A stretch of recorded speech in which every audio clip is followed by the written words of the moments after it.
Reapers underground. We hope you survive.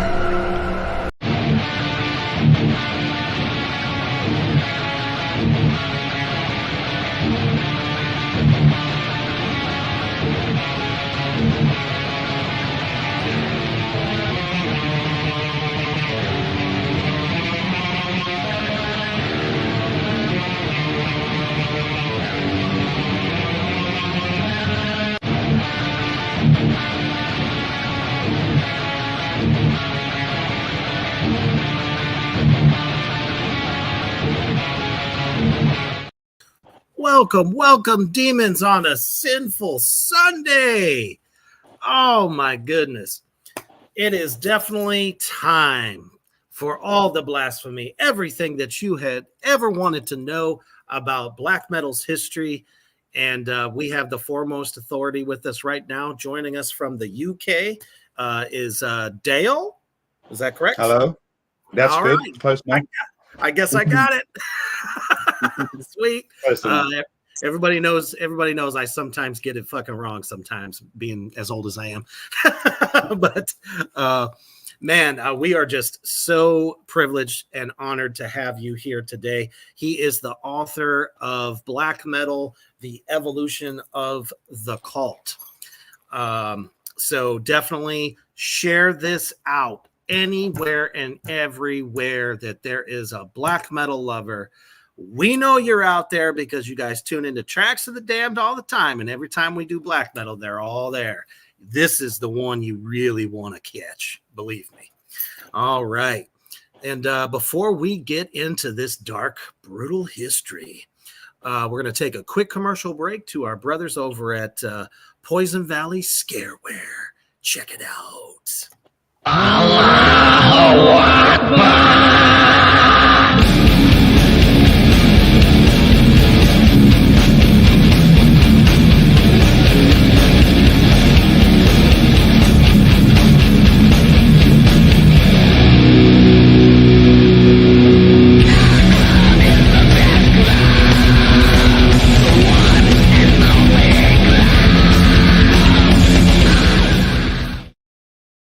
That's right. If you're looking for the latest in spooky horror, custom shirts, hoodies, hats, and other wonderful things, go check them out. They're formerly Poison Valley Clothing.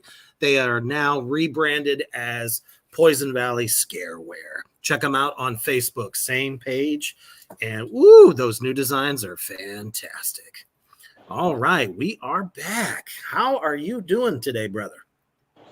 All good. Yeah, this is Sunday evening, so it's kind of the quietest point in our week. But otherwise, all good. Yeah, I was downtown this morning, and it was pretty much a ghost town here in Nebraska. So I could only imagine. I love it when it's quiet. It's when I do my best thinking and creativity. Yeah, that's good.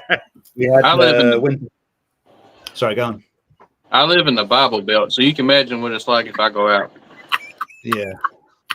You're on the front line there, I think. You can't flit in the wind without passing a church around his house. It's insane. It's every other corner. There's one. Man. It's wild. I've been to Texas, and that was very church heavy. Oh yeah, certain parts for sure. Especially compared to here. Mm-hmm. It's too bad some of them just don't disintegrate from the heat. Hey, at least your churches look cool. They have all the cool designs and everything on them. Ours are just boring and yeah. Oh, I'm a big fan. A lot of ours are very historical buildings as well. Like our nearest church is, I think, 400 years old. So it has some value as as kind of cultural heritage, if not the message behind it. Hell yeah. Big welcome to everybody that has come in. I see Rebecca, Aaron, and Lizzie, and the rest of you that I can see you. I know you're there. Don't be afraid to show yourself and give us some comments right there. Any questions you may have throughout this interview. So we are here to talk about one of the most prolific, extreme subgenres of metal known as black metal, such a wonderful, dark, rich history. And you've somehow compiled it all together. And I mean, what kind of urged you to want to do this and kind of just make it one big, book? So the original book was released in 2013, and the new version is essentially it was released at the end of last year, and it's completely rewritten. It's a lot bigger, a lot more complete. But the original reason I wrote it is I started in 2009, and I only wrote it really because black metal in the 2000s had started to get attention from beyond its own kind of parameters. So a lot of people were documenting black metal from the outside and telling the same story over and over again, and kind of turning it into what I felt was kind of a caricature, where the story of black metal was being kind of narrowed down to being yeah, and it was so Norwegian centric, and it was just those 3 years people were talking about. And black metal's a hard genre to interpret, and I think the only chance it has to be understood and properly documented is to be documented from the inside, because anyone from the outside, you're inevitably going to misunderstand things. The parts that are serious, people don't realize are serious. The parts that aren't totally serious, people take on face value. So there felt like there was a need, and nobody else had written a book that was doing what I needed to do. So I just kind of started in 2009, finished it in early 2013, and then it was released just at the end of that year. So it was a long long process. We've done other books, but none of them took as long as this one. And I got long story short, I bought back the rights last year. I spent a year rewriting the whole thing, and then reissued it in the form that you showed the photo of there, which is on my own publishing house, Cult Never Dies. Oh man. And that's go ahead. I think from doing a little bit of research on my own, you had some issues with the first publishing house, didn't you? And that's what kind of led to Cult Never Dies. Yeah, absolutely. I think if the experience had been everything that I would have wanted it to be, I probably wouldn't have started my own publishing house. The drive to make Cult Never Dies was really that I felt I was doing most of the work. And I didn't, the aim was really to kind of have a publishing house dedicated to metal that didn't have interference, where it was kind of, where people could write and release books about metal without any kind of external interference or sort of censorship. There were good things about the original release. The production values were good, distribution was good, but I did almost all the promotion myself. I had to make the book smaller than I wanted. So it got to the point where I felt like I could probably do this myself. And now we're just about to release our 30th book. And that's with all kinds of different authors. And so I'm I'm providing the service that I wish I'd had like 10 years earlier, It's kind of like being in a band. Do you get a record deal or do you do it your damn self? You know what I mean? And I feel like this was just an excellent move for you because you knew what you wanted. Everything from, like you said, you made it more complete than the first one because, obviously as time has gone on, the history just keeps getting bigger. So you were able to add a lot more to it. And nobody can kind of fuck with it. You know what I mean? Yeah, exactly. And to use that analogy, it's like being a metal band, but there's no metal labels. Like when I did this book, there was no publishing houses dedicated to metal. And that's what we've created. I mean, Decibel Books in America do a really good job, and they're partners of ours. Cool. But they didn't exist when I did the first book. And they do the magazine and they do the festival, so they're busy with other stuff. So we're kind of like a full-time. we do merchandise and records as well, but I guess we're releasing more books than anyone else about metal. So yeah, I think there was a gap there that needed to be filled, I guess. Yeah, definitely. I mean, and let's face it, metal was basically born where you are, at least in my opinion, and most other serious people that are into metal know that Black Sabbath started it all. Yeah, Black Sabbath, Judas Priest, Motorhead, Venom. You know, the early bands were all. I mean, we talk about that, and I talk about that in the new book, but in the new version of Evolution. But yeah, I mean, it really starts from the UK, and then after, obviously, Venom kickstarted the kind of extreme metal revolution, if you like. Then it went global. But yeah, a lot of this history is very local to here, really. I love the fact that in the I haven't gone all the way through the book. I haven't read all of it, but I've read parts here and there. I've read about the Venom, the chapter on Venom, and the fact that they drew kind of so much influence kind of from punk, and then they just mixed like the darker side of Black Sabbath into it. And if you go back and you listen to their first albums, you pay attention, you could hear that punk influence really heavy. It's just he switched it over to playing when the bass player switched, it just got that little bit more grunge to it. Not really grunge, but heaviness to it, And that's another British, obviously. I mean, punk kind of originated in the States with, I'd say, the Ramones and Iggy. Yeah. But it was it became what we know it as now a lot in the UK, and a lot of the bands that were inspiring, for example, Hellhammer and Bathory, were bands like GBH, The Exploited, even earlier stuff like Pistols and Sham 69. Sham 69 was a big influence on Venom, as were the Pistols. So yeah, the early part of that story, that extreme metal story, is very British, which was that's an interesting thing, because in this country we don't really celebrate, like, metal is very hidden in the UK. It's not celebrated like it is in Germany or Finland or Norway. So that's a curious thing. We have this metal heritage, but the mainstream isn't either aware of it or happy to push that narrative, That's the same here in the States, brother. Metal ruled the airwaves all the way to maybe the first couple years of the 90s. And then it just, boom, gone. All the record companies, we need something new, something fresh. Oh, there's this grunge thing going on. So they start throwing a million different grunge bands at you.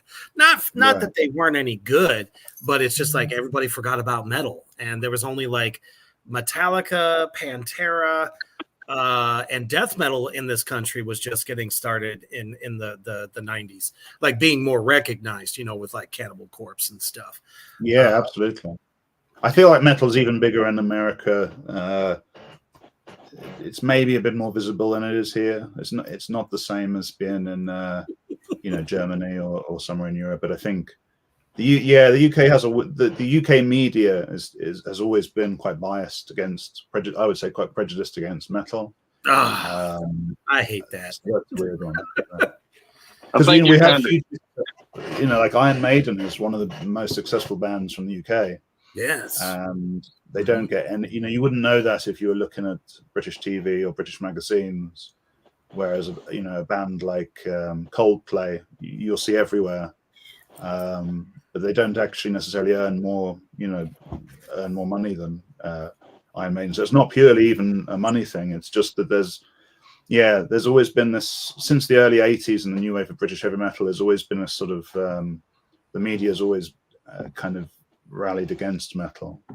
And as I say, when you go to countries like Norway, you see it's completely different, because you get to the airport and they literally have pictures of someone in corpse paint, and they're using that as part of their as part of their tourism. They're embracing their culture, kind of. That's kind of like a culture thing for them, because they're actually embracing it instead of being scared of it. They're actually showing like, hey, this is something that happened here. Be fucking proud of it. Don't be. Yeah.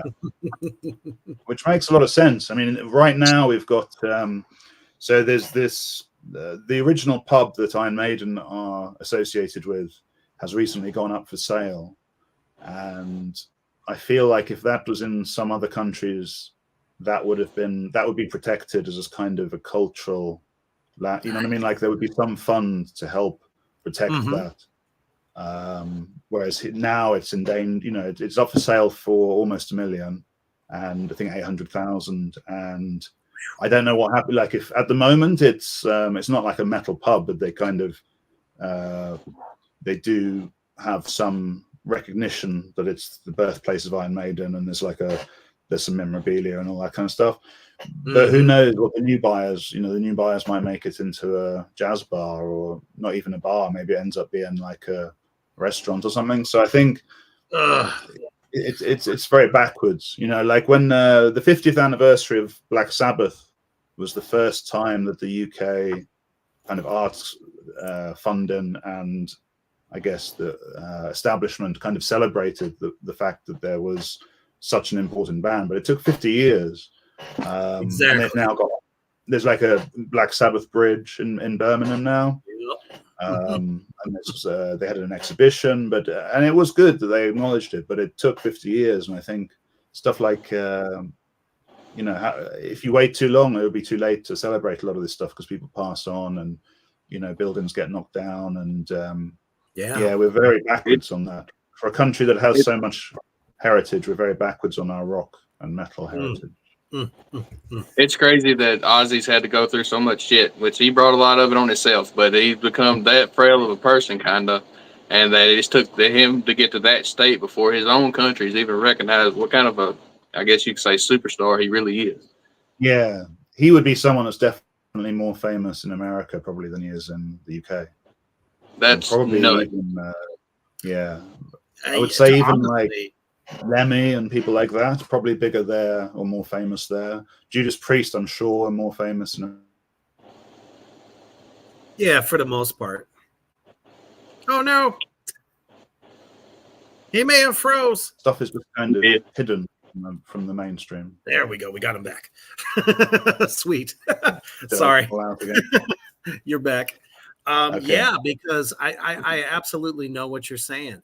They were more famous in like Japan and Russia, obviously Germany, but their own country didn't give two shits about them. And then when Sabbath came over here, Judas Priest came over here, man, we were just like, this is the best shit ever.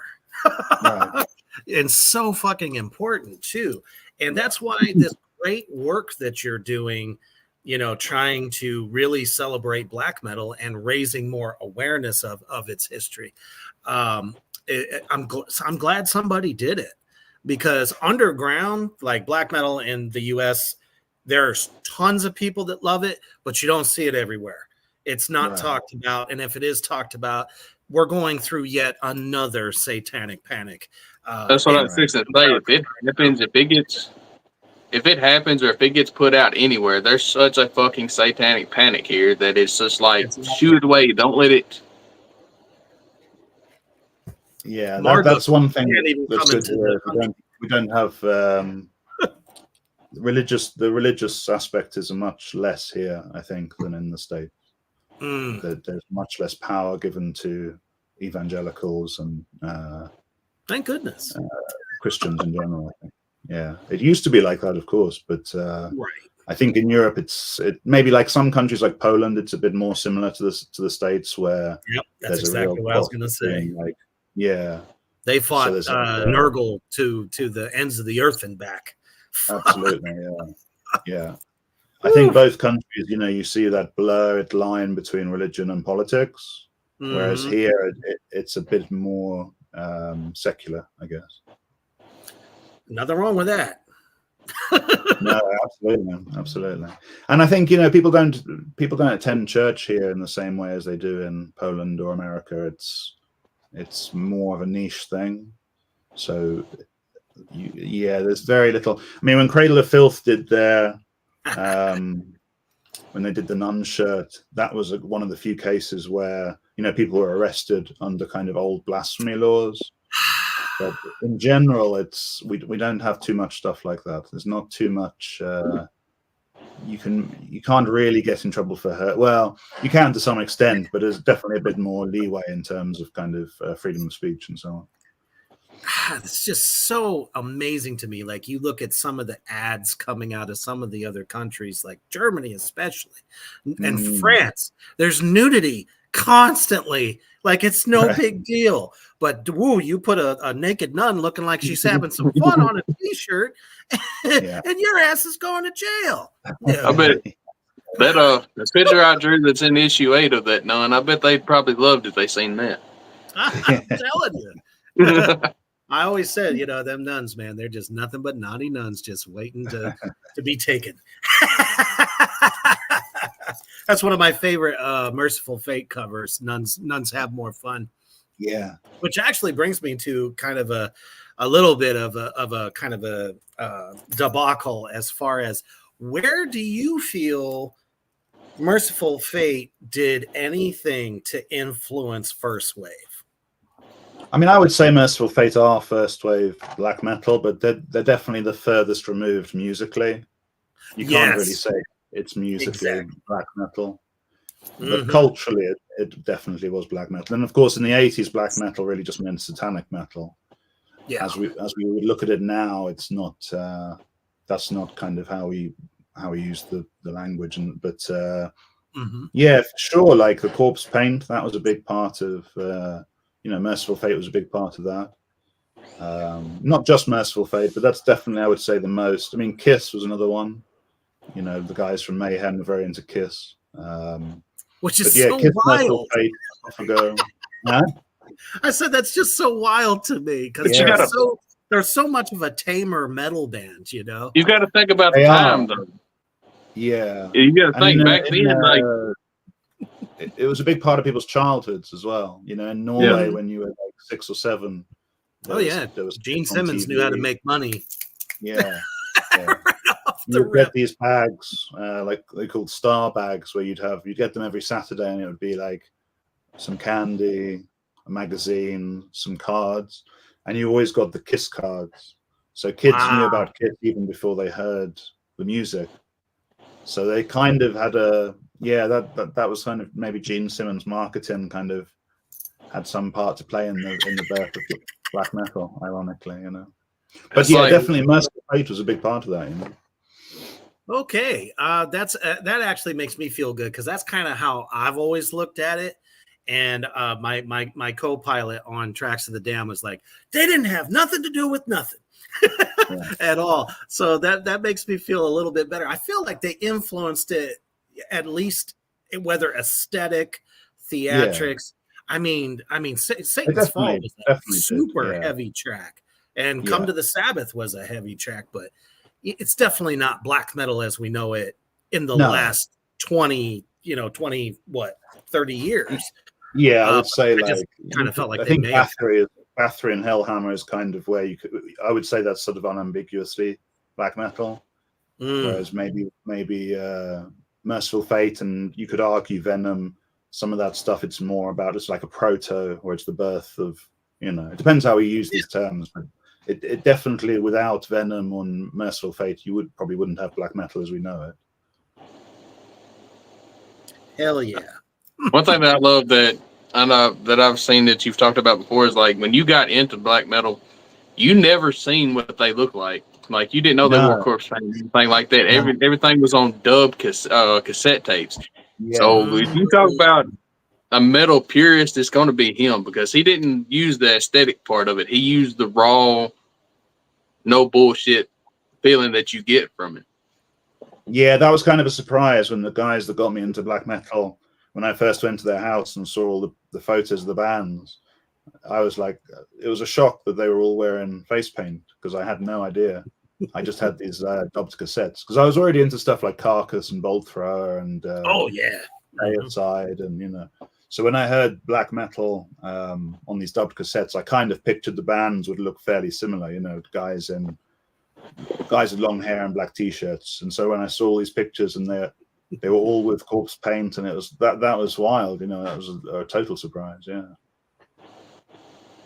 Yeah, and I mean, even if, you know, we're talking about Venom, you know, they didn't exactly just look like they were wearing normal streetwear. You know, No. they really kind of looked the part. They had the big spikes, all that stuff. So I can kind of see how it, you know, through the progression coming through the 80s, how and where it was going to go. But did you ever think that it was going to get even heavier and even darker? I feel like because we didn't know then, you know, my generation, so I'm born in the 80s, like we didn't really, like, we were too young to know about Venom. We got into metal through Carcass, Sepultura, Pantera, Megadeth, these kind of bands. And, you know, going back to what we were saying about the British thing, the metal magazines here didn't really feature Venom. They didn't really support Venom. They did at an earlier stage. In the 80s, they'd supported them. But by the time we were listening to metal, it was all, the bands I was talking about, really. Carcass, Sepultura, Iron Maiden would be in there, you know, a bit later. But we didn't know Venom we kind of found Venom through black metal and through extreme metal. And I guess I'm not surprised that black metal has got darker and darker. I'm surprised it's got bigger and bigger. I definitely, like when I was looking into this stuff in the 90s, I wouldn't have imagined it would have been so popular now. I don't know what I'd have predicted for, like, where will this be in 30 years, but I wouldn't have predicted it would be as accessible as it is now, perhaps. Yeah, I mean, it's growing, and it's turned into so many different subgenres within that, you know, genre itself. It's almost kind of like doom metal. There's different subgenres in there. So I don't know. I think about the vocals from Venom. They weren't harsh, you know. They weren't. They were at the time, right? At the time, for sure. They probably had more in common with punk, as we were talking about earlier, in the sense that they weren't always tuneful, and, you know, because heavy metal bands, up until Venom comes out like 1979, and if you think about any heavy metal before then, it's mostly kind of clean sung, fairly clean recordings, and the heaviest stuff at that time probably would have been hardcore punk, you know, Discharge and that kind of stuff, Amoebics and this ones. So I think it took a lot from that, and I know that Bathory took a lot from GBH, Hellhammer. You know, I was talking to Tom recently about his punk influences, and, you know, a lot of that was bands like GBH and Exploited and British hardcore punk, proto-punk, Discharge being a big one as well. So I think that was kind of where that came from. And then, you know, I think if you look at the early 80s, the difference between punk and hardcore punk and extreme metal, it's almost just haircuts and clothes and lyrics. The music's not so wildly different, you know. And I know Amoebics and Venom used to trade, like, back in around 1980. So that's a band that's most people call metal and a band that most people call punk, but there wasn't that distinction so much there. It was just one had long hair and one had spiky hair. It wasn't, the music was quite, you know. And I think I remember Max from Sepultura saying that one of his early dubbed cassettes, I think it was Discharge on one side and Hellhammer on the other. And just like me, he didn't have any pictures, so he didn't realize that these were like different scenes or dressed differently, or for him it was just like, this is aggressive music. But, you know, the internet changed a lot, I think, as well, because when I was going into black metal, you kind of had to know somebody to get you into, you know, like, say 95, 96, you still couldn't find black metal in shops, and it wasn't in the mainstream magazines. So you kind of had to be introduced to it. Whereas now I think the internet kind of means that everything is, you know, you can discover anything in just a click on Google. So that's changed things a bit. And that's why I feel the books are even more important in a way, because it used to be impossible to get into subcultures without kind of picking up the context of it. But now I could listen to, I could go from having never listened to black metal to hearing the most obscure demo in a day, but I wouldn't have the context. And I think that's where people have got a little bit mixed up and lose some of the ideology or the ethics behind it. Or that can happen. So I think it's good that somebody or number of people are kind of recording that to give context to this. To the stuff that people can find on YouTube or Google or whatever else. It's all there, but there's almost too much in the sense, and you need some sort of. I think it's helpful to have some sort of curation and some sort of context to put that on. Definitely, because I don't think all of the documentaries have really truly captured the black metal movement. It's a very hard thing to cover, Yeah, I mean, obviously they made the movie on Mayhem, and there are a lot of people that said, that was pretty good. But then there's a lot of folks that were saying they left a lot of shit out. I mean, how much do you know about that? I've never watched it, so I don't have to, for the very reason that I always get asked what do I think of Lords of Chaos, and I've never watched it, so I don't have to have an opinion on it. It's not for me. I've heard that a lot. I've heard like that movie did not do any fucking thing justice. Nope. At all. Like it just kind of told a bullshit fake story of like visually it's very good. I think I've seen scenes where I can tell that they've gone to the original photos, the patches on the jacket and stuff like that. That side of it I have to give credit to, but it's very weird, well, firstly, I know some of these people, so seeing them portrayed, and no offense, but it's weird to see them with American accents. Right. They're not Americans. And they're not just speaking an American accent, they're talking like Saved by the Bell, or, it's like that kind of Wayne's World or something, like, hey, dude.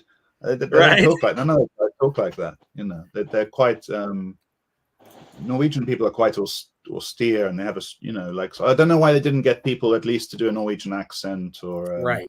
So that threw me, and also when I found out they'd made changes, I think if you go, I'm a bit of a purist, but I think if you do a biopic, then you ought to not change anything, not just in black metal, but I mean, if you do a biopic about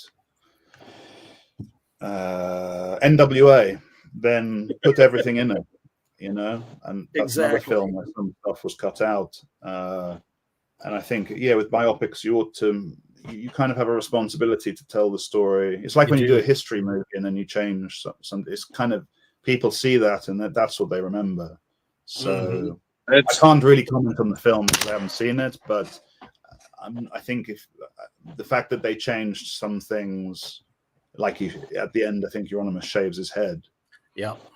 And apparently this was a misunderstanding because the people involved in the film saw the autopsy photos of Oyston and he had a shaved head. But that's because when you do an autopsy, you shave the head so you can see stab wounds and so on. In that case. So that's to me, it's kind of, it's like I can't. The whole thing falls apart when I hear something like that. There's a sister, he's got like a little sister, and there was no little sister. So I struggle with that kind of stuff, and maybe that's me being too much of a purist. But also, having spent 5 years of my life trying to make sure everything in the book was 100% factually accurate, it's a bit tough to watch a Hollywood film and then it's like, oh, we changed this bit because it's better for the story. It's like, don't change it. The story is crazy enough as it is. You don't need to. Need to change things, but also I think it's such a small part of the whole story. I mean, of course, you could say Norway is like probably the most important country in the history of black metal, but it's still only maybe 40% or 30%. You know what I mean? It's like it's a global movement, and that was a big part of the book, was to try and to say that it's not just about Norway. No, but that's what I think has been pushed so much in the media, that's where everyone goes until maybe their friend or somebody goes, hey, check these guys out from, any number of places, Spain, all over. There's bands that have popped up, or were kind of evolving at the same time. So I kind of feel the same way he does. I think if you're going to do anything related to a certain subject, you ought to push it as 100% as you can, not switch shit around, not add shit here and there. Tell it the way it is, because if it's interesting enough for you to do a movie or something on it, it should be interesting enough for you to tell actually what the fuck happened and how it happened. Yeah, don't worry, folks. We'll get him right back. Don't worry about that. Sometimes, cross the pond, the streams kind of cross funny. There we go. We got him back. Yay! Doesn't like me with software. It's kicking me out.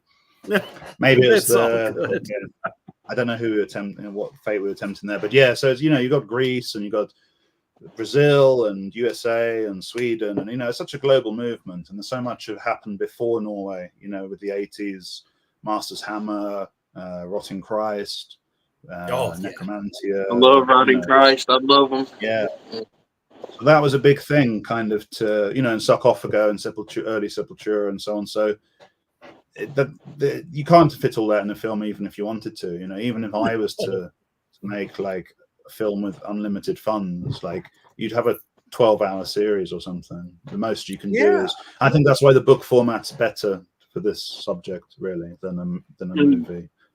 It definitely does.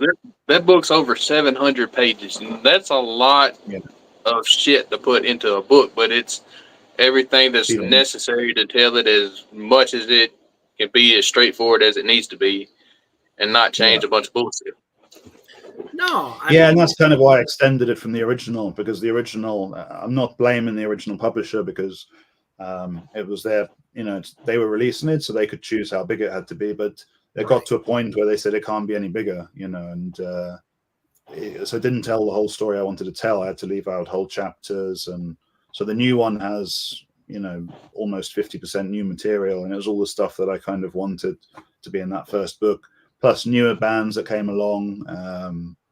So that it feels now like we kind of completed that. What did I say? We completed the cycle. It's kind of it's I can feel totally satisfied with that book, and I don't think I could do much more with it, really, without making it like the size of a house or whatever. I'd buy it. I'd still buy it. Exactly.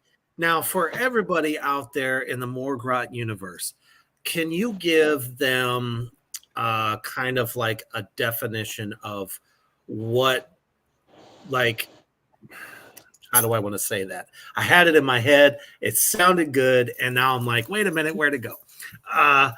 Give them a kind of a definition, if you will, of what makes black metal black metal. What is behind it. Yeah. Both lyrically, musically, and how they come together. The components. That's what I was looking for. Okay. I think black metal is essentially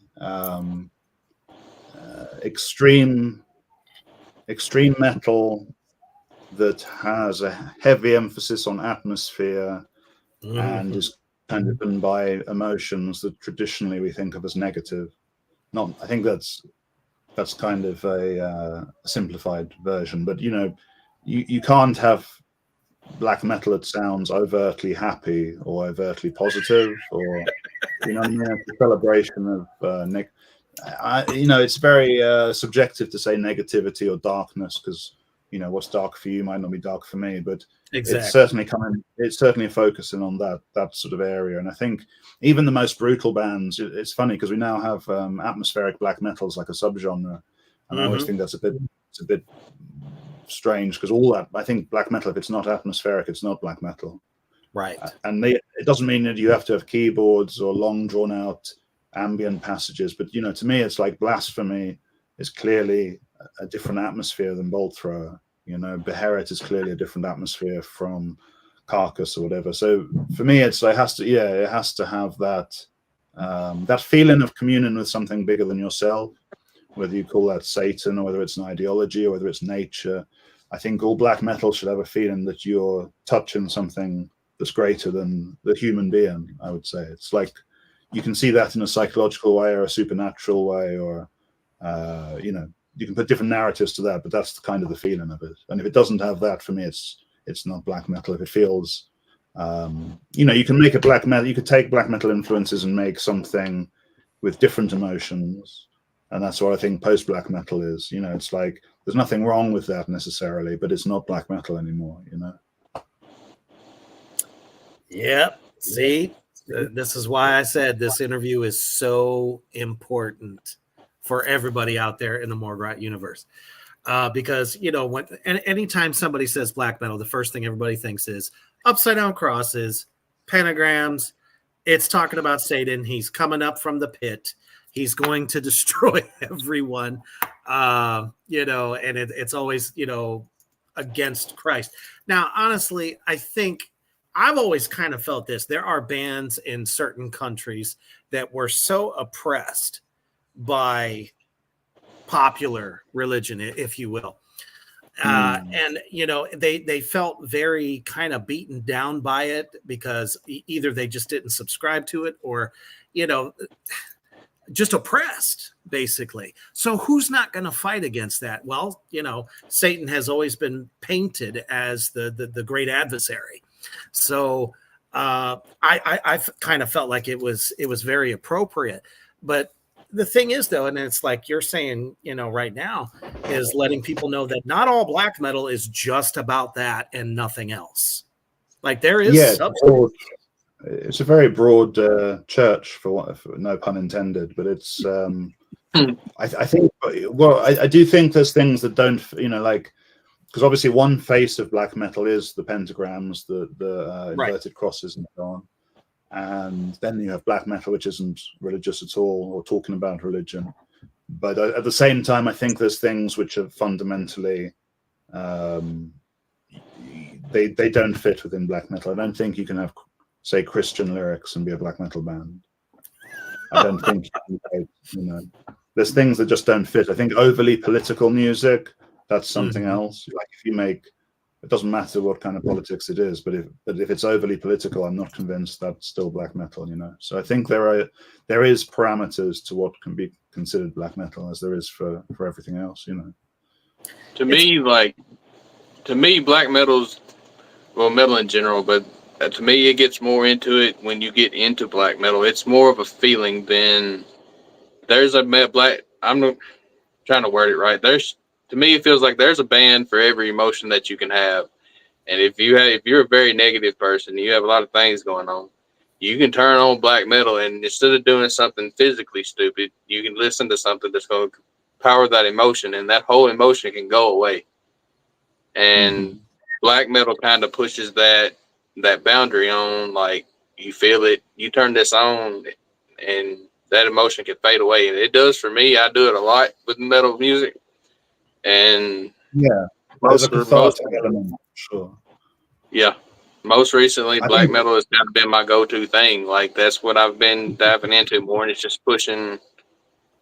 Like I said, for work, I drive a lot, so you can get in your head when you're just driving for a lot, and you put on something that kind of helps you curb those emotions, and then it's not as bad as everybody makes it out to be. Yeah, and I think black metal is. It has a greater artistic and kind of intellectual ambition than other forms of rock or metal music, in my opinion. Without wanting to sound pretentious, I think it's if you look at some of the black metal, if you look at a black metal band like Deathspell Amiga or Dod Heimsgard, there's very few genres that have bands that are that forward thinking. I think black metal is also a genre where one of the things that's remarkable about it is that bands have been able to come along 10, 20, 30 years after the birth of the genre, and they can still surprise you by sounding new, but it's still recognizable as black metal, even though the music mechanics might not be recognizable. It's like it has that consistent feeling. So I feel like that's as much as I love death metal, I don't think that's true of death metal. I think death metal it's a narrower school of music, basically. I mean, black metal has a typical most people think it has a typical look or a typical sound. Death metal, it's pretty much, it's always a straightforward thing. Black metal, I feel you can branch out and do more than you can in death metal in a way, because black metal has, like I said, has that raw emotion, and you can push it way further than in just your everyday mainstream death metal band does.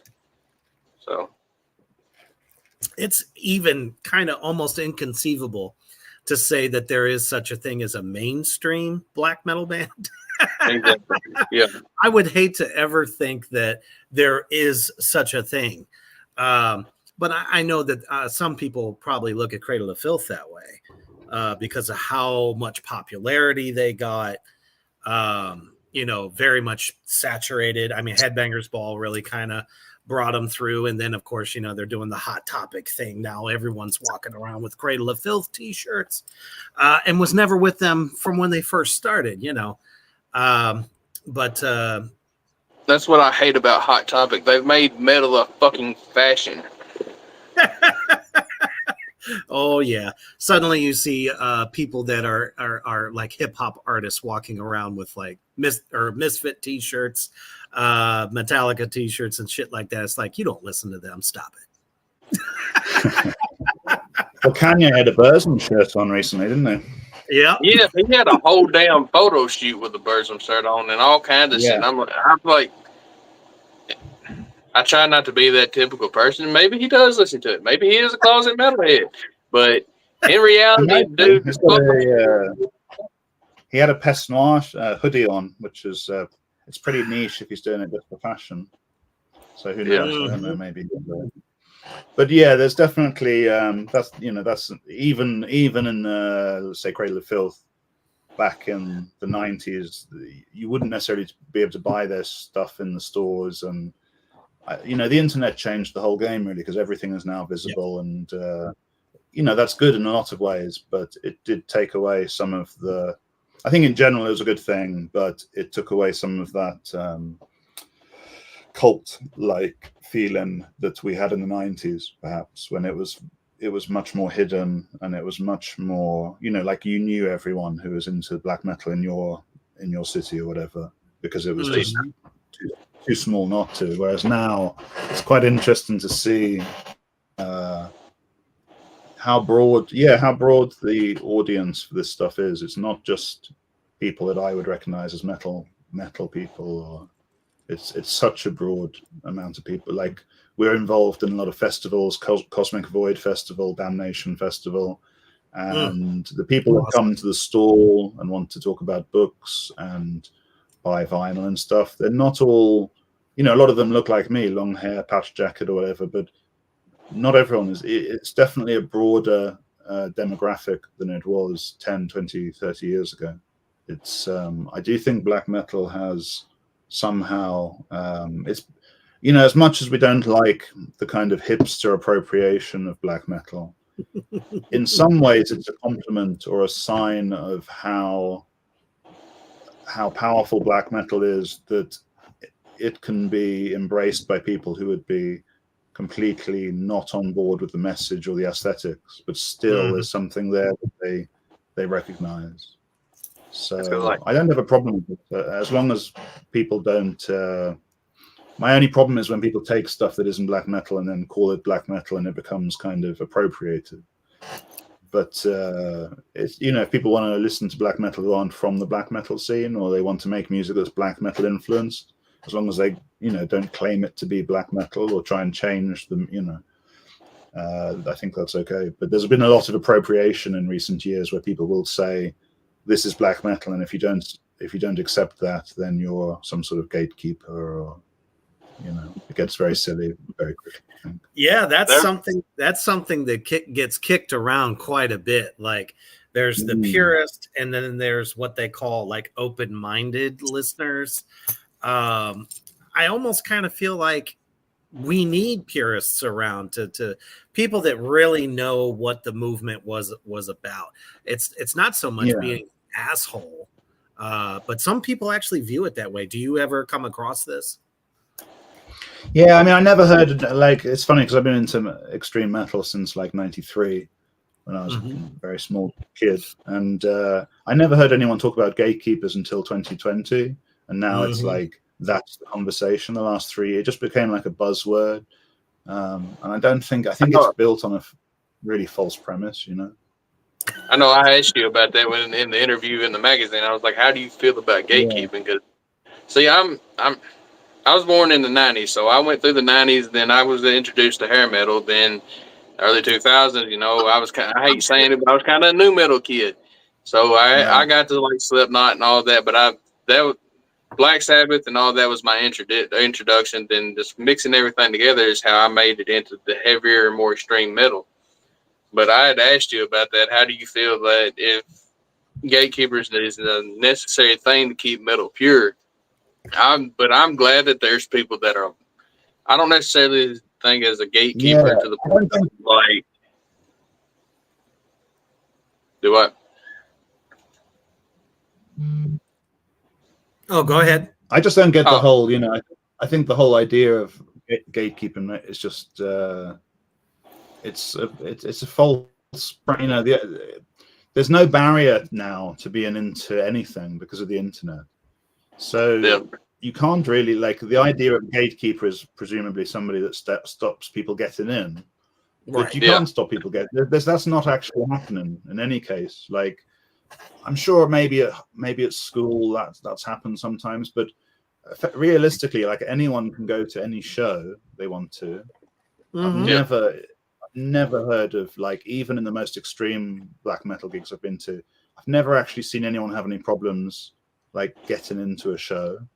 You can listen to any music you want because of Spotify and YouTube, and even if you want the physical copies, you can buy it online, and it's all there. So to me, it's like the whole concept of gatekeeping is a fallacy, really, because it's this idea that everything has to be everything to everyone, but that's not how the world works.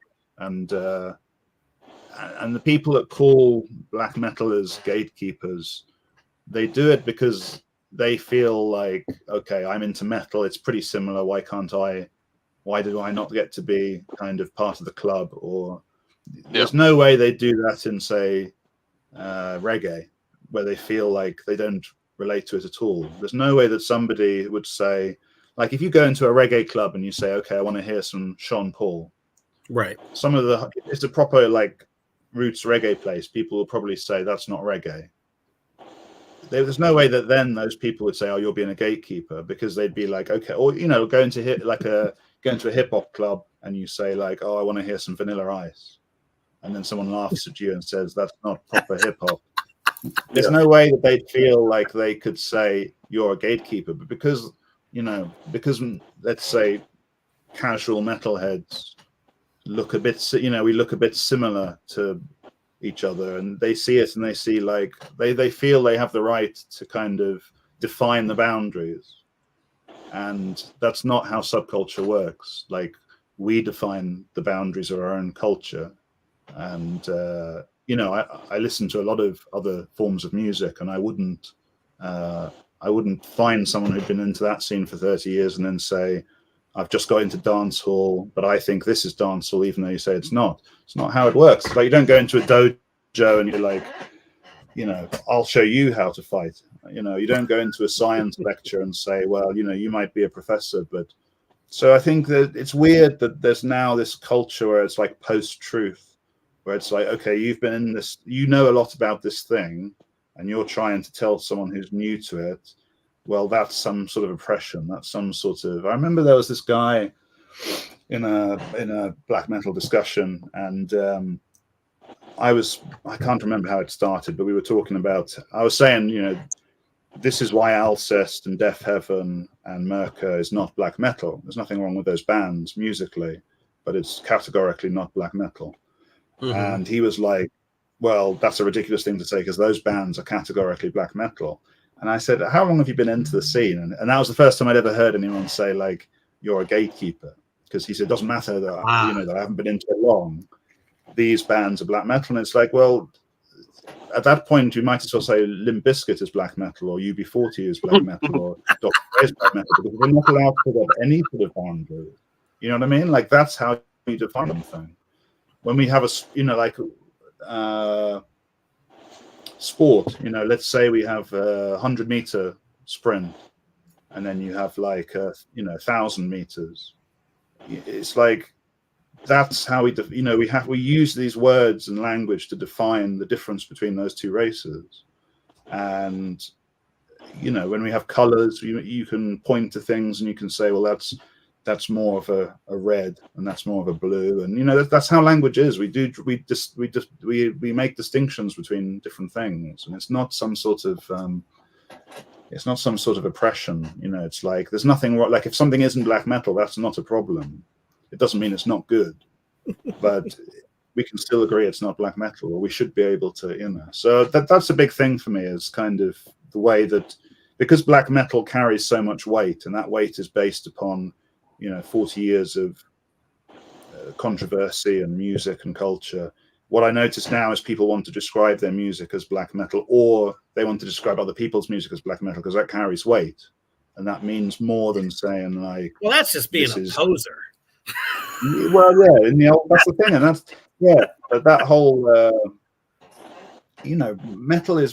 metal culture is based on, and not just metal culture, but almost any subculture. It's founded on what people now call gatekeeping, and that's the thing. You used to get called a poser if you were, it's so strange to me to try and bring. To me, it's like, the people that complain about gatekeeping are usually the people that you actually should, you want to keep out. If you know what I mean? Like, it's the people that weren't invited and feel like they have the right to kind of wander in and define stuff as their own. I'm not I'm not a Star Wars fan, but I wouldn't go to a Star Wars convention and try and tell the Star Wars fans, having seen a few of the films, and then be like, well, yeah, I saw a couple of the films. I think this is what you say is wrong. This is how it is. You have to sort of recognize that you're not part of that culture, and that, the people that are within that culture are the people who get to define, those mean. If you call something black metal, it has meaning. And if a Christian band comes along and says we're black metal, even if you don't like it, or if let's say a band that's not influenced by, let's say, darkness or a negativity, and they say, well, we're black metal, but we're, find a different term. It's not a problem, but you can't lay claim to the values and get to define it, because it's not, you're not part of that.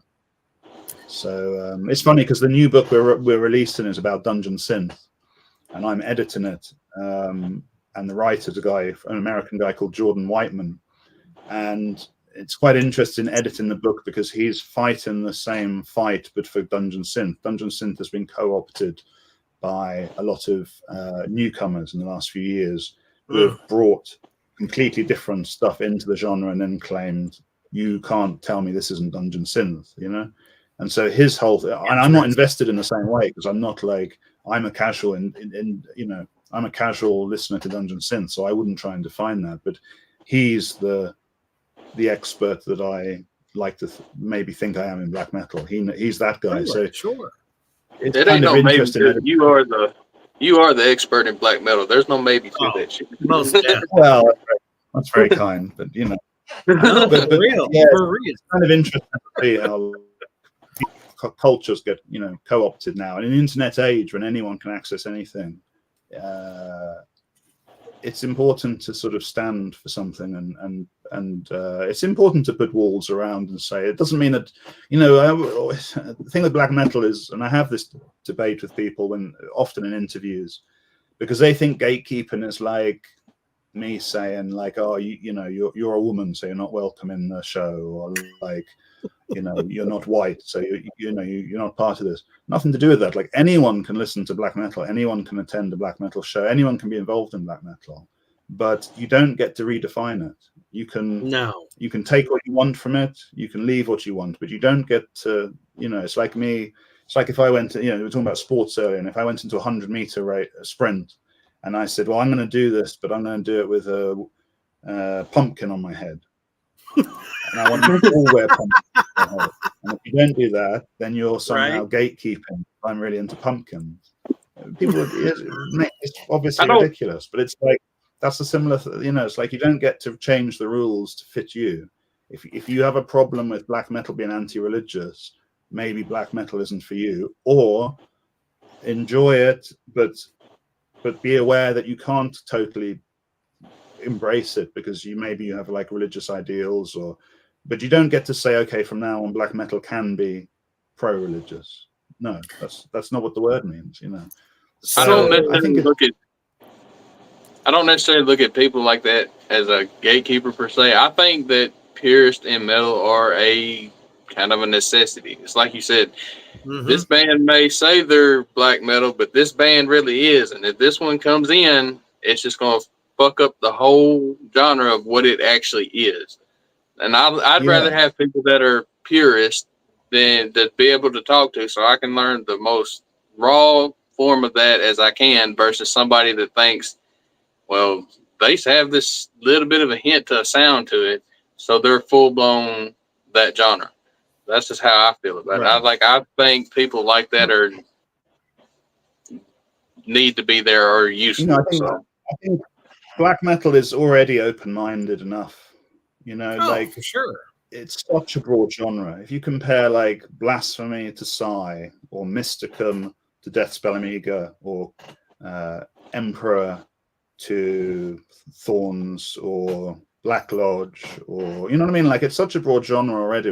We have bands that are completely different from one another. It's like like, what more do you want? This is already one of the broadest forms of music. I honestly believe it's one of the broadest forms of music.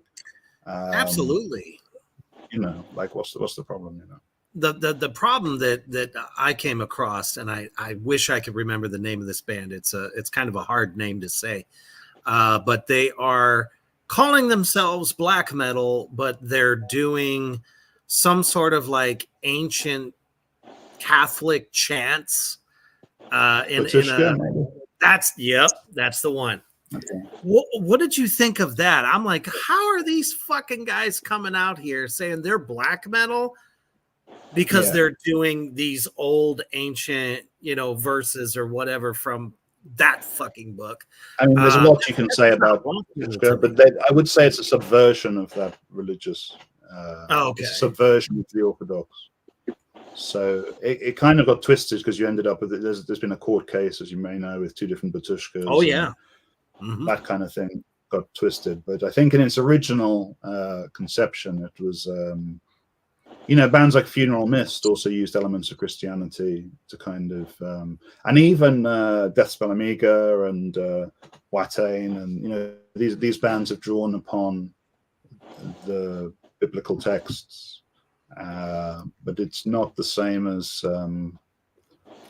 they're not preaching. Christianity.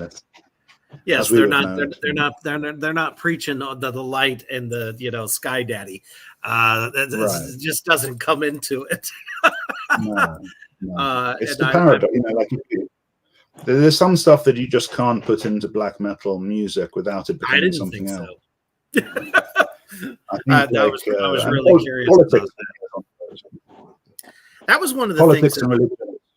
Yeah. So it's kind of a no-no. I think so. I think if you're very political and you're a black metal band, you're something else. It's not necessarily a problem, but you're something else.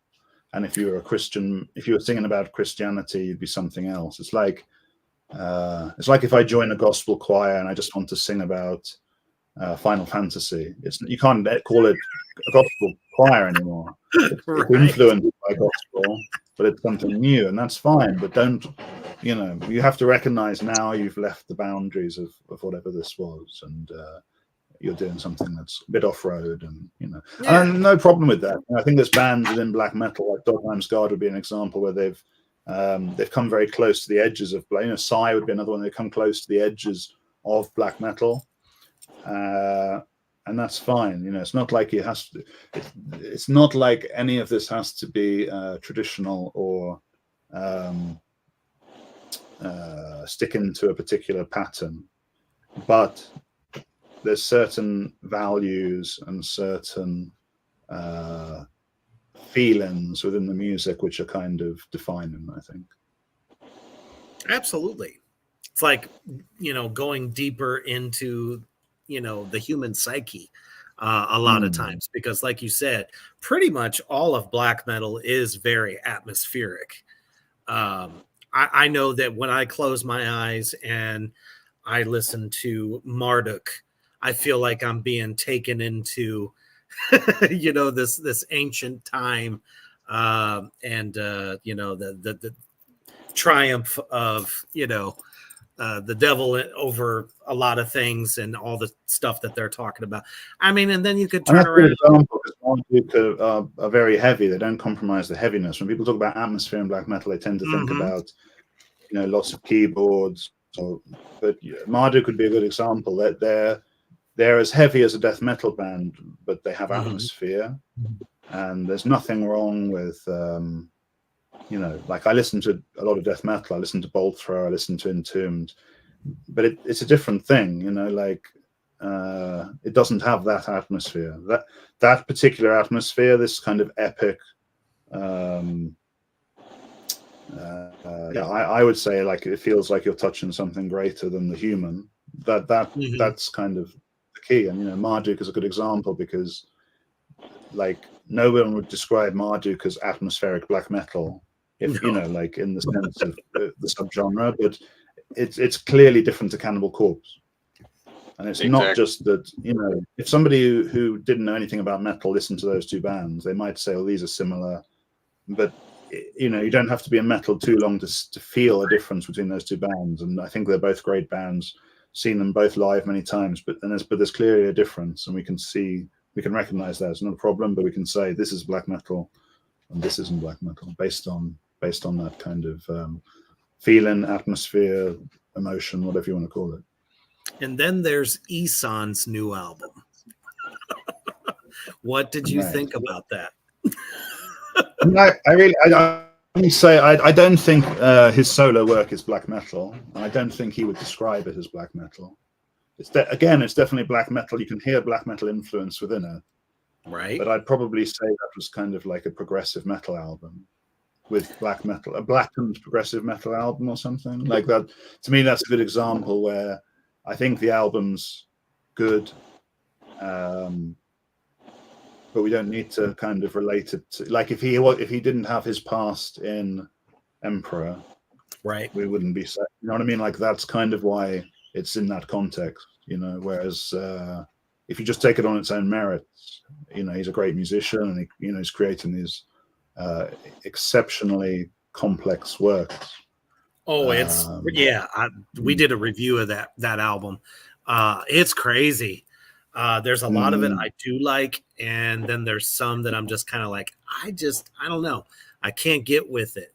I obviously like the heavier movements of the record, but I did like how he was kind of drawing the Viking heritage into those songs, so that was pretty cool.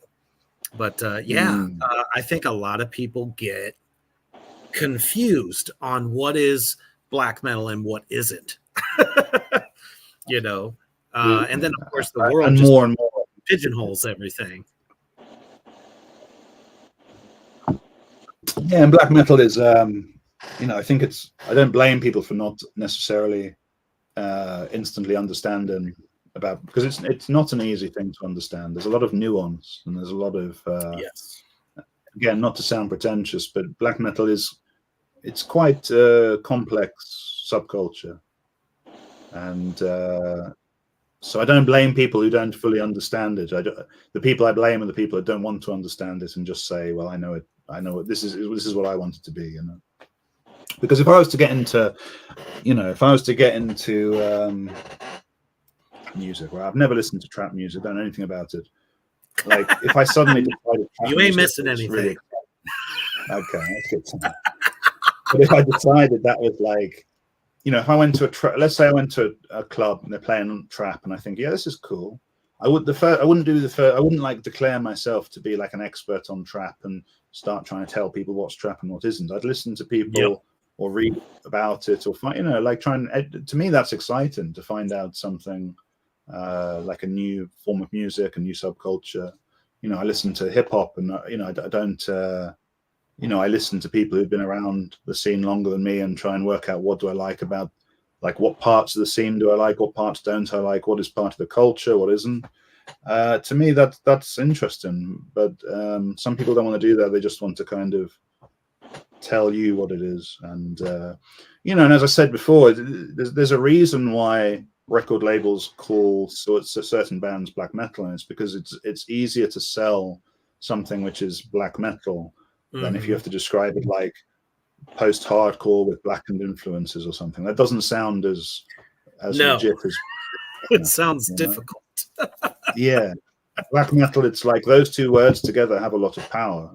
It's and that power is based on 40 years of bands and artists, and you can't kind of separate it from that. And that's kind of what the Evolution book, and also I guess all the books that we release as Coal Never Dies, is kind of, that's the core of it, is that it's looking at where we are now and kind of what it's been built on. It's not just about the past, but it's about saying it's about letting the musicians tell their story kind of uncensored, and that's how you learn. That's how we communicate with each other. It's I don't have to agree with every band. I don't have to, in that Evolution book there's 165 interviews, and some of them contradict each other. Like Marduk and Watain, their idea of what black metal is different to 1349, and some of the bands say you must be satanic, some of the bands say you don't have to be satanic, some of the bands say it must be they don't necessarily all agree, but from that dialogue you kind of build up the picture. And to me, that's the interesting part. It's not like, it's not me saying, one thing this book isn't is me saying, like, I'm going to tell you what black metal is. What this book is me saying, here, I've managed to get access to the people who made it happen. Listen to them, and you'll make up your own mind at the end of it, I think. And that's the same for all our books. We've got books on doom metal, death metal, and it's the same deal. Like, we've got a series on doom metal called the Doom Metal Lexicanum.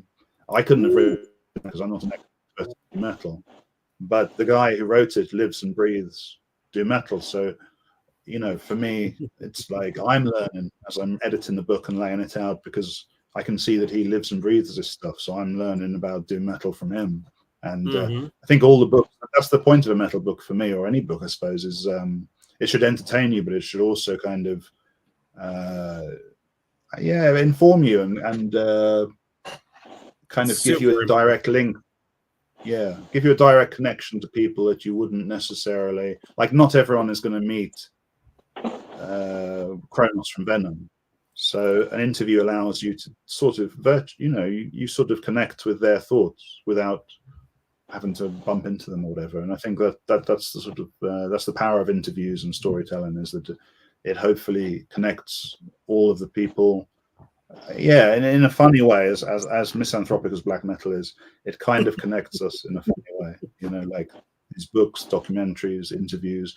What we're doing now. This is a way to connect people in our culture, in our scene, and to have different opinions and voices, and that's how you keep these scenes alive, and not just pure nostalgia or history, or that's kind of what we have to do to keep these things alive, because the mainstream media won't do that. Exactly. Before we get to the shameless plug part of the interview, let's do three. We'll do, what three bands would you suggest to somebody who is just discovering black metal? Where would you tell them to start? Wow, that's tough. I know it. I'd probably choose something from each decade. If we were going for three, I'd probably choose, let's say, Bathory's third album, to kind of show like black metal in its earliest form, recognizable form, let's say. So Under the Sign of the Black Mark is it's clearly an 80s album, but it has all the ingredients that we still recognize as being black metal. From the 90s, I'd probably choose I'd either choose Mayhem, Be Mysterious, or Emperor's Nightside Eclipse as being kind of as containing that feeling and excitement of what 90s black metal was, the danger of it, the atmosphere, and I guess the Scandinavian aspect to it is significant. Although I've just chosen Bathory, so maybe this is a bit Swedish, Norwegian heavy, but yeah, probably choose that. And then from the last 20 years, I'd probably choose something like Dodheimsgard or Deathspell Amiga to kind of show how broad the interpretation of black metal can be, and how musically it can wander so far from, let's say, Bathory and Mayhem, but still be black metal. So something like Deathspell Amiga would be a good example of that. Yeah, and I think something, you know, as a bonus, I'd probably choose something by Rotting Christ, or Necromantia, to show kind of, let's say, from around 95, 96. So maybe Thy Mighty Contract, or maybe the Varathron Necromantia split, or something like that, but to show that black metal doesn't have to be kind of cold and Scandinavian. Like there's different, you know, there was a completely different interpretation in Greece that's still 100% black metal, and you know, and I think the more albums you play people, the more they build up this picture. And as I say, I'm not criticizing death metal because I listen to it a lot, but with death metal, you could almost get a sense of the genre within 5 albums. Yeah, and I think for black metal, you'd need like 50 albums to paint the full picture. It's so broad, and big time. And I think on that broad, I wouldn't be able to write books like this one, to be honest. Exactly, and I am definitely looking forward to reading your book. Do you have anything else for him, Cody?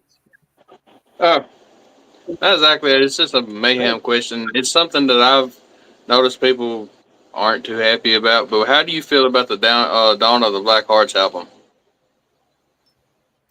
Well, it was important at the time. I mean, I remember when I first got into black metal, mid-90s, that was a CD that people had as a bootleg. And do you mean music, or the musically, and the how far they took it with that actual album cover itself?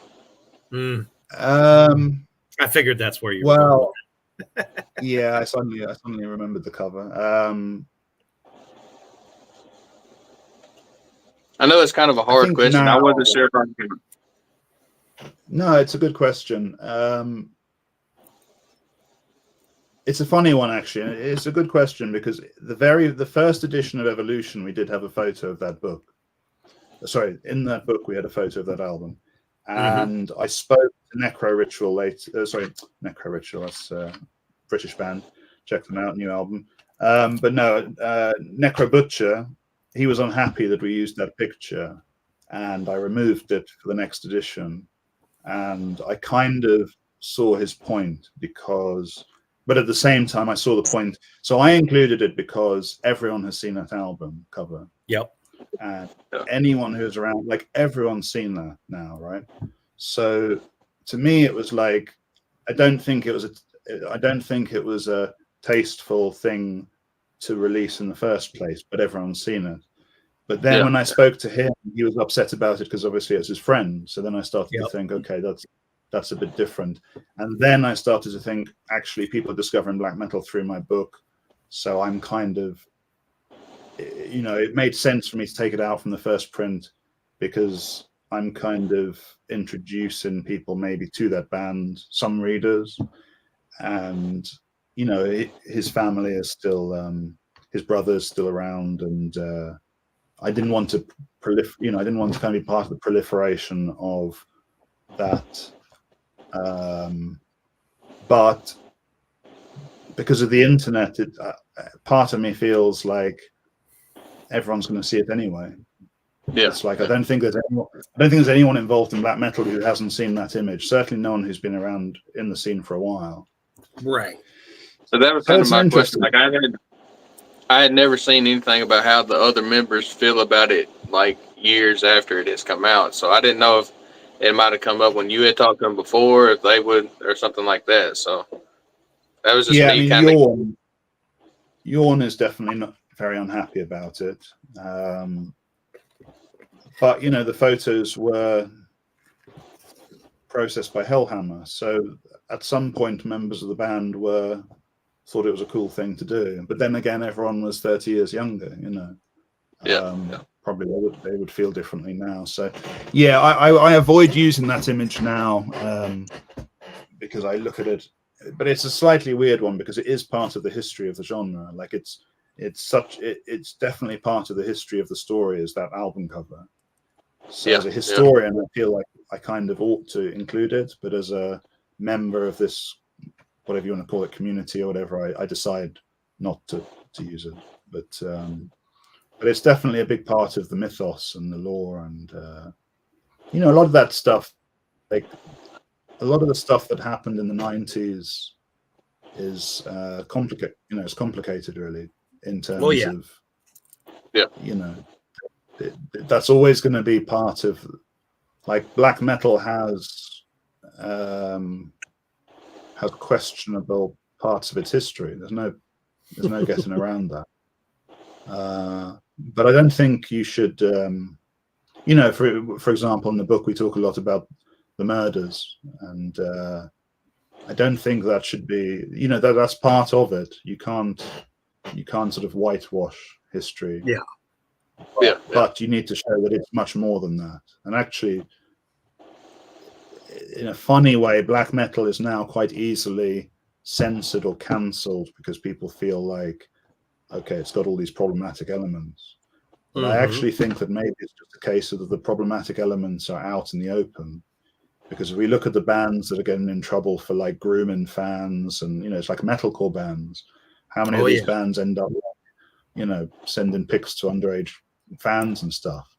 But because the sound and the image is clean, it's like the genre. People don't say, "Oh, metalcore, that's full of nonsense." It's like black metal, I think it gets unfairly tarred because actually there's not that many.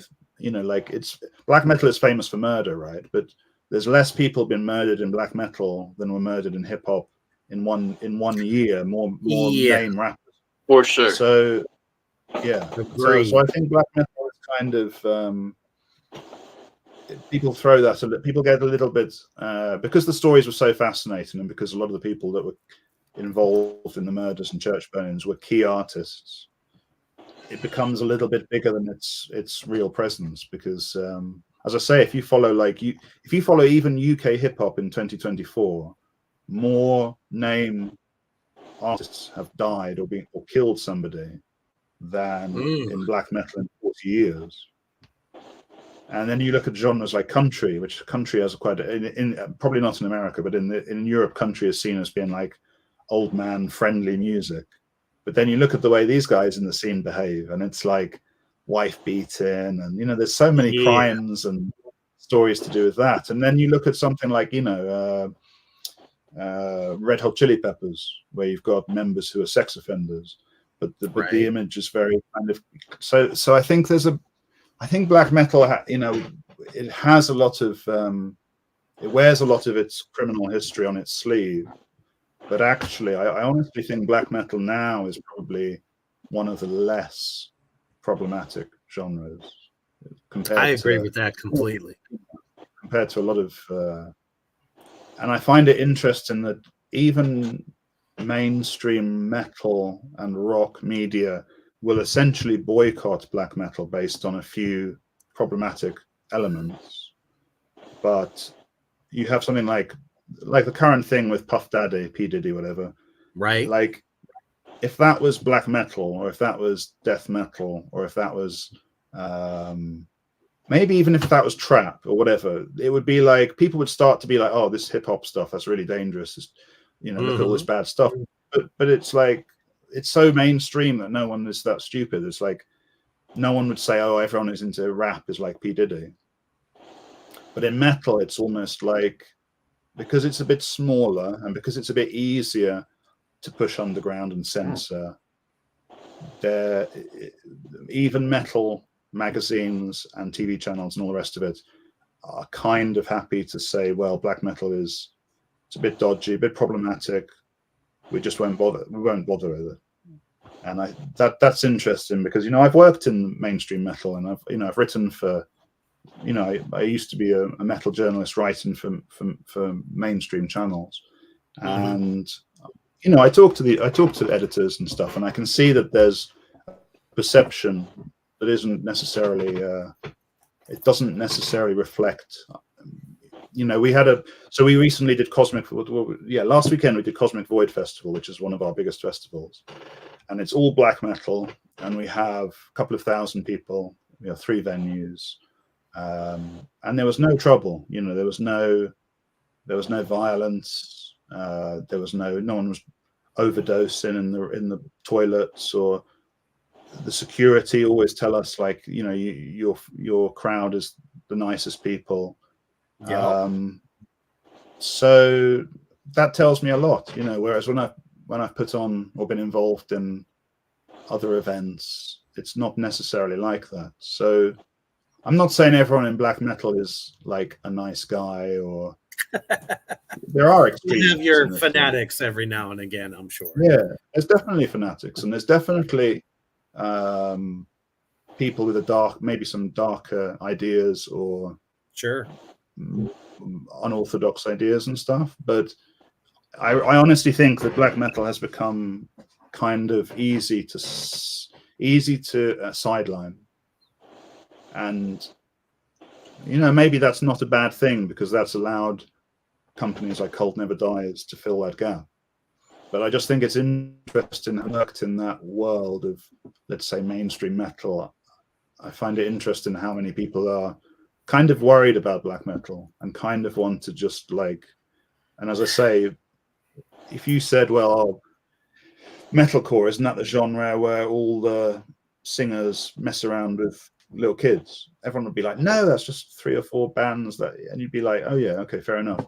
But if you say black metal, it's like, oh, don't they all kill people, and, you know, aren't they all Nazis? And it's like, no, that's a small, you know, that's a relatively small number of people. And you could, if you pointed to any genre, you find a problem, and, you know. So I'm not complaining, because I don't think black metal should be mainstream, but I just think there's a sort of double standard. There's a huge double standard there. I could not agree with that more. There is more heinous shit that goes on with mainstream artists, and everybody in the Morgright universe fucking knows it, because every time it happens, fucking Metal Injection or metalsucks.net is the first ones to report it, and they was like, oh, that's terrible, and then forget about it. But when it comes to black metal, because we have dark imagery, a lot of dark anthems, and of course, you know, some of the bands very theatrical, that because it looks evil to everyone else, they're going to make more of a stink about it than these guys wearing, you know, the gold chains and the fucking diamond rings and tattooing their faces and all that shit. Yeah, or even you know, as I mentioned, metalcore. Metalcore to me is very squeaky clean imagery. It's metal, but it's got a squeaky clean image. But it, you know, it's got quite a few things that have happened that are quite unsavory. But I think it's just less intimidating to journalists and outsiders and whatever. I think black metal is quite intimidating to people who aren't into it. You know, in a way that. I think, and it's supposed to be, I suppose. Yeah, it's a weird one, because I think it's a double-edged sword. Because I think in some ways, black metal is special because it hasn't been ever given a proper mainstream face. Almost every other genre has, so it gets diluted, and black metal never got diluted in that way. But another part of me thinks that it deserves to be celebrated, and that artists. You know, back in the day, I used to think, like, keep everything 50 copies, like everything should be underground, don't want anyone to know about it. But realistically, for us to put on festivals and to book bands like Mysticum or whoever to play London, you have to have a decent amount of, you know, unfortunately, you need money to come into the scene, and you need people to come into the scene to make these events happen. So part of me feels like these bands should be celebrated and beyond kind of beyond the parameters that are on it now. There's a kind of a glass ceiling, and it's a good and a bad thing. But the older I get, the more I feel like these musicians, and I honestly think in years to come it will be. We're kind of lucky in a way, because when I think about, let's say, like I really like late 70s, early 80s punk. It's one of my passions, and I often think like, oh, I wish I was around, or I wish I could go back in time for a week and spend like a week's holiday in 1977 and see all, whatever. And then when I'm listening to like old blues or old reggae, and I'm thinking like so many of these people have passed away. We're quite lucky that most of the people in black metal are still alive, and you can still see a lot of them. And like, this is a really amazing time to be alive and into extreme metal.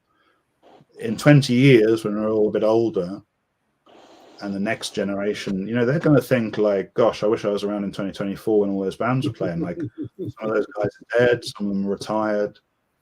So this is still relatively young, even though it's 30, even though black metal is now 40 years old.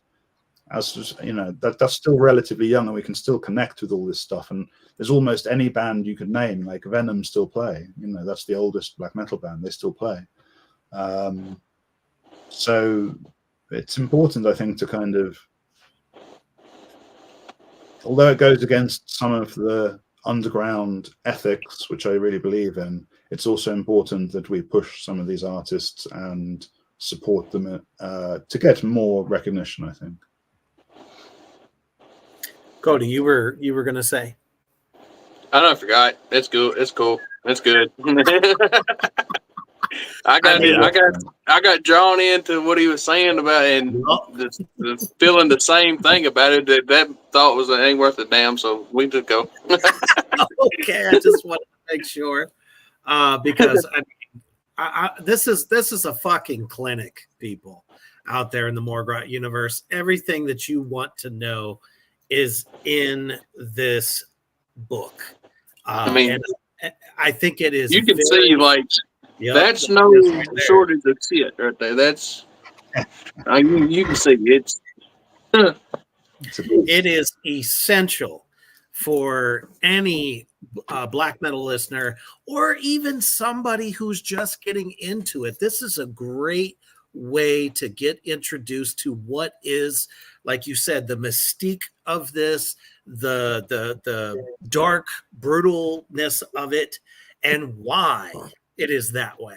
And you just listening to you have, I've learned so much more than I ever thought I did. And I was, tail end of the 80s into, because I was born in 76. So, right. Once I got past Slayer and I started hearing more and more extreme bands, like you said, Bathory and, just so many other ones, Obituary, and then just kind of moving in, and I'm like, oh, what is this black metal thing? And of course, Mayhem was the first thing I ever heard about at that time, because it made the news over here, basically, in the metal world. But I feel like I've learned so much more, and I'm telling you guys out there in Morgrot land, you have got to get this book. Where can they find this book? Where can they get it? How can they follow you and keep up with all the amazing things you're doing for the community? So they can go to www.cullneverdies.com, which is the page for the whole publishing company. It also has all the merchandise. We do official merchandise for bands like Beherit, Ulva, Mysticum, Dodheimsgard, Psy, Yotheria, FL Warden, and various others. And we also released records. But yeah, that kind of has the hub of everything we do. But if you're interested in getting the book and you're based in North America, the best place to go is Decibel, because they're currently reprinting.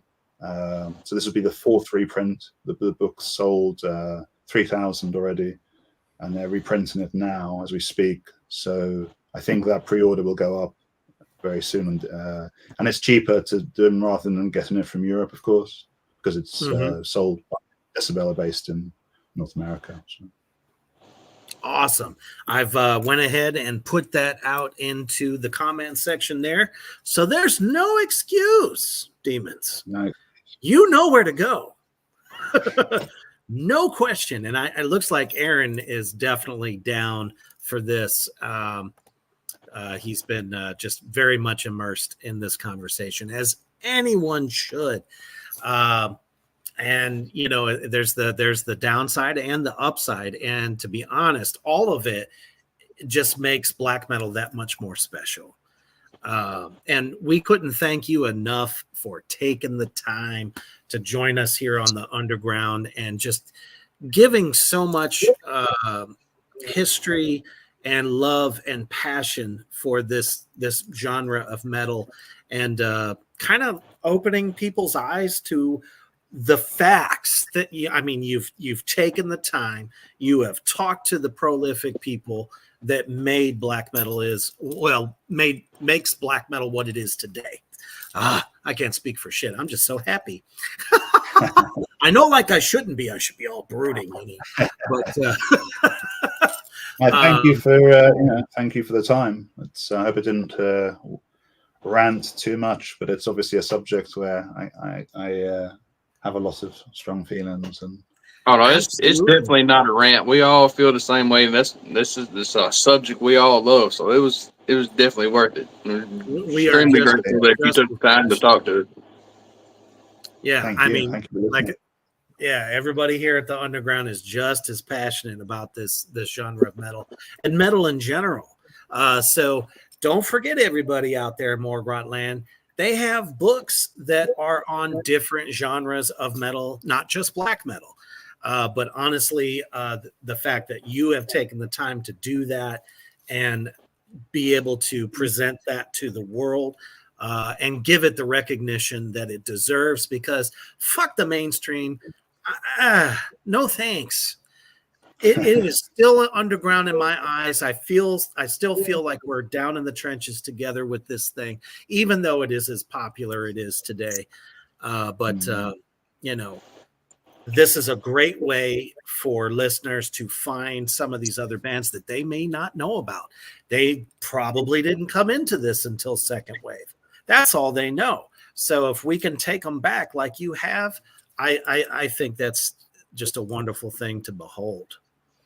Thank you so much. Thank you, everybody, for joining us here on Sinful Sunday, as early as we've ever done, I think. And that's okay, because God damn it, it was worth it. Just remember that if you missed it, it is on YouTube, Reapers Underground Facebook page, and Morgrot Entertainment and Black Flame Entertainment YouTube. It'll always be there. Share it the fuck out to everybody, because I'm telling you, this was a treat that both myself and Cody could ever ask for. So thank you so much. And I know you're getting ready for that Monday commute. And, if you're not looking forward to it when you get there, if somebody fucks with you, stay black metal and stay heavy.